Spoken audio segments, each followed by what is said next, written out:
Ito yung parang suklay na nangunguha nung ano, basura. Ayan, oh. Para mga galamay ng gagamba. Ayan. Ito siya, oh. Tapos umiikot yan. Ayan yung mga basura na kukuha. Ayan, ayan yung napapasadahan ng heavy equipment. Ayan, so ito yung nakuha.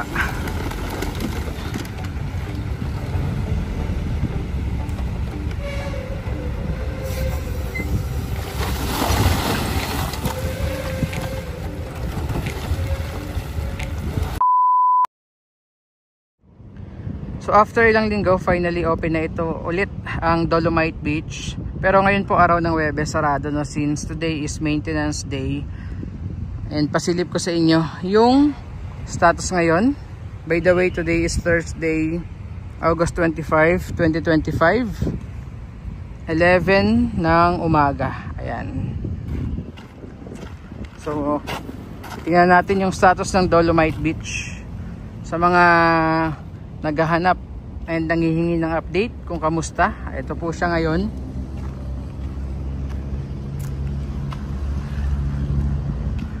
Okay, silip muna tayo sa dagat.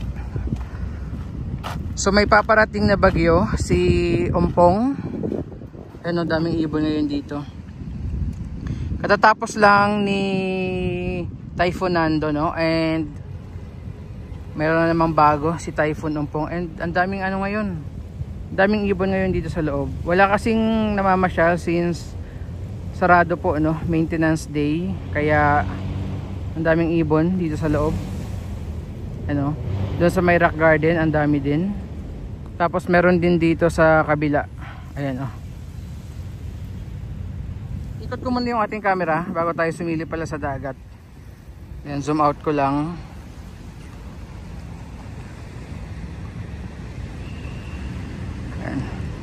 Malinis naman po. Ang daming mga water hyacinth nung nakaraan dahil sa ang lakas rin ng ulan tsaka lakas ng hangin. Pero so far okay naman. Yung banda na lang dun sa may dulo, yung may mga konti pang kalat, no? Pero so far dito hanggang dun sa may Mandamos office ay malinis naman na po. Ayan, no? Silip tayo sa dagat.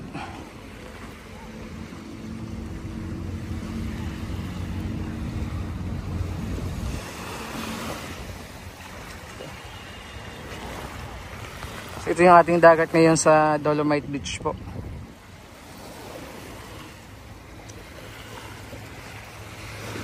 Mga tagak ata ito. Tama ba, tagak? Dami nila, oh.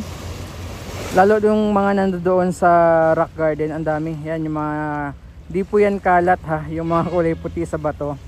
Yan po ay mga ibon.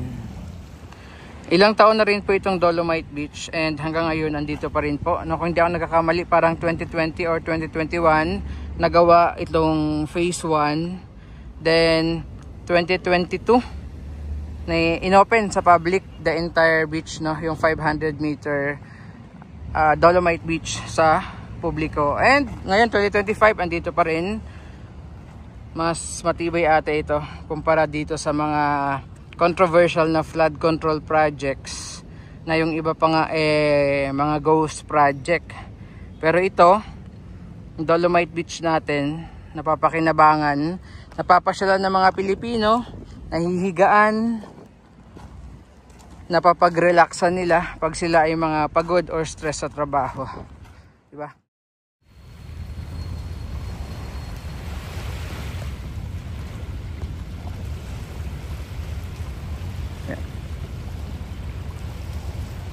So ito yung sa may bandang dulo na medyo may mga konti lang naman nakalat na hindi pa nauubos ng ating mga warriors. Andyan yung heavy equipment na nagsusuklay and at the same time 2-in-1 po kasi ano, nagkukuha din ng mga basura kapag pinapasadahan. Ayan siya, 2-in-1 yung equipment na yan. So yan yung kalat. Ang dami ring ibon dito sa may bandang dulo ng phase 2.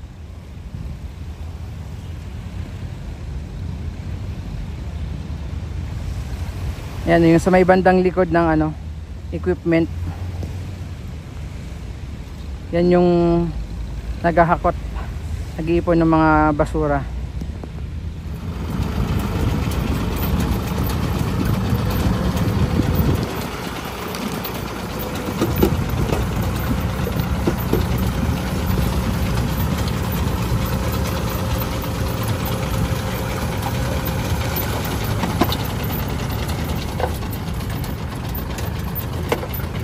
Ito yung nadadaanan niya po na area, ayan.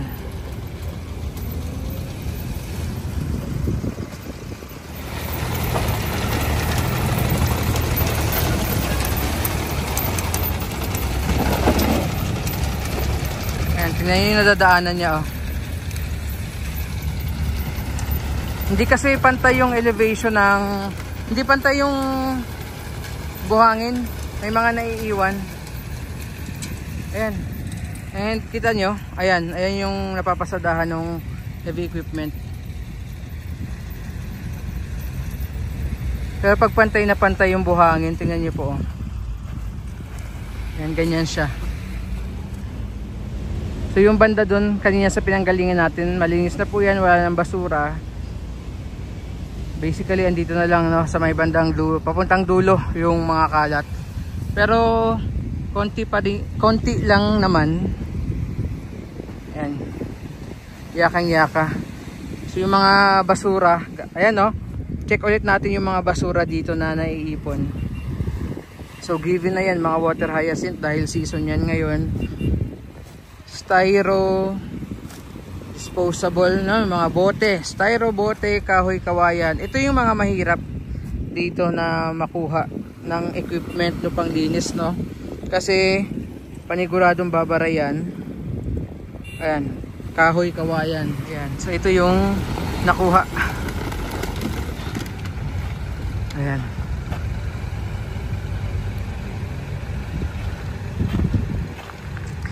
Ano, sasama din pala yung mga ano talaga, oh, mga kahoy sa kawayan.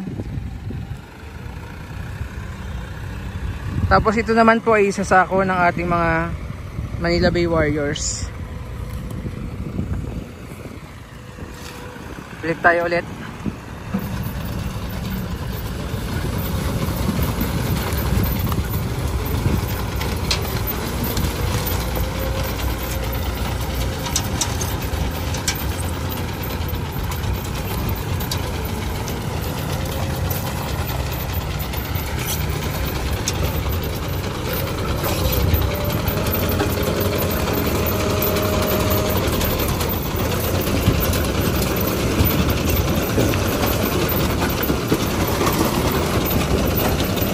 Dami, oh.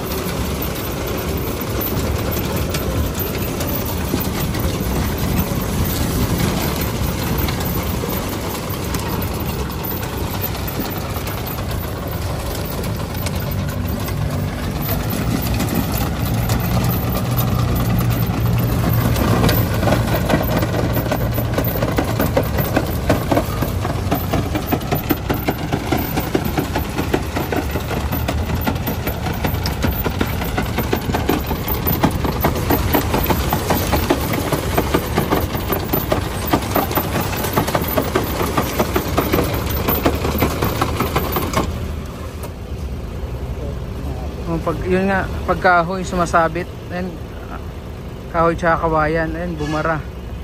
Dami kasing kawayan tsaka kahoy. Ayun, kawayan.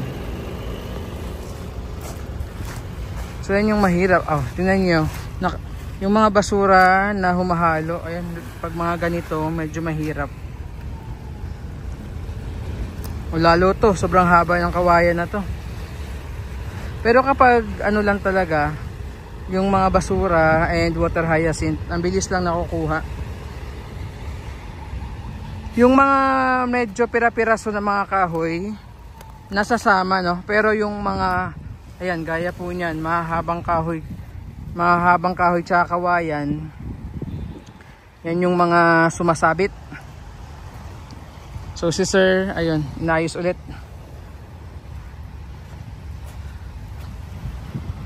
Daming mga styro tsaka ayun, mga tawag dyan, plastic bottles. Yan talaga yung pinakamadami. Tsaka yung mga disposable cup sa mga palamig. Ito yung parang suklay na nangunguha nung basura. Ayan o. Pasilip ko. Para mga galamay ng gagamba. Ayan. Ito siya o. Tapos umiikot yan. Ayan yung mga basura na kukuha. Dito naman na i-stack. Pakita ko sa inyo itsura sa loob nitong panglinis na equipment. Ayun, lalaki ng mga styro. Tapos pag napuno na, i-unload naman yan doon sa gilid para mahakot ng ating mga warriors. Tapos maliban doon, ito naman yung parang pampatag ng buhangin. Ayan o. Parang ng lagari.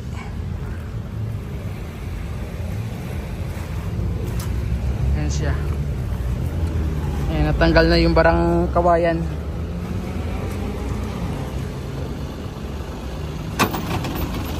Ayan, umiikot na ulit.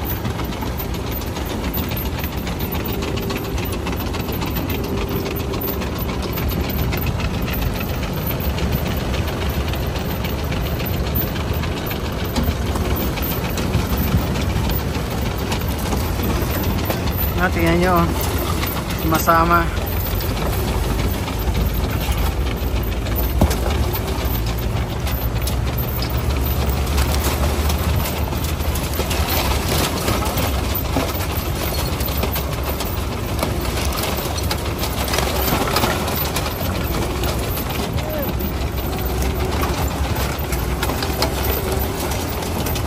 Dami oh. Ayan na.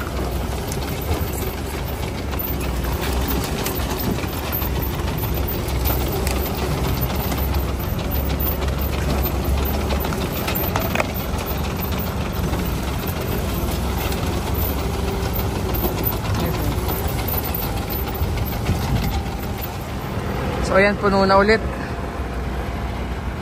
Unload na ulit dito sa gilid.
Sa ngayon, kung titignan natin yung dagat, wala mga bagong papasok na mga basura. Pero yun nga, may bagong bagyo na naman, no, si Typhoon Umpong.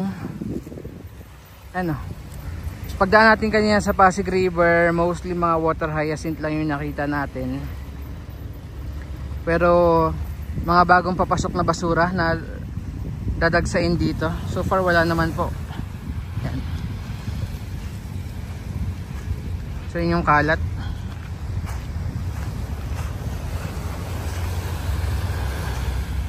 Ganda pag napasadahan ng yung buhangin oh, pag nasusuklay. Tapos yun yung basura na lilinisin pa ng ating mga warriors dito.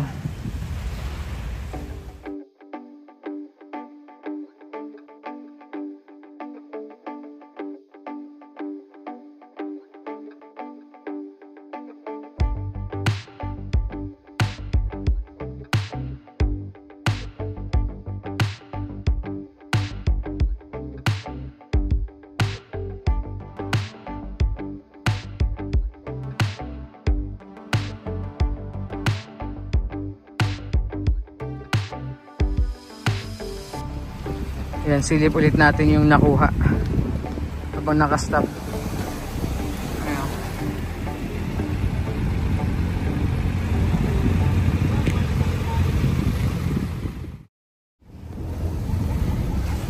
Baybayin natin. Tingnan nyo oh, isang sako.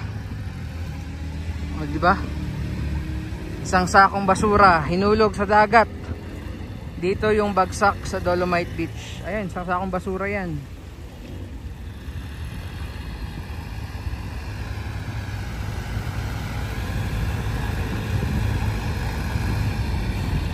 Grabing mga plastic bottles, no? Tsaka styro.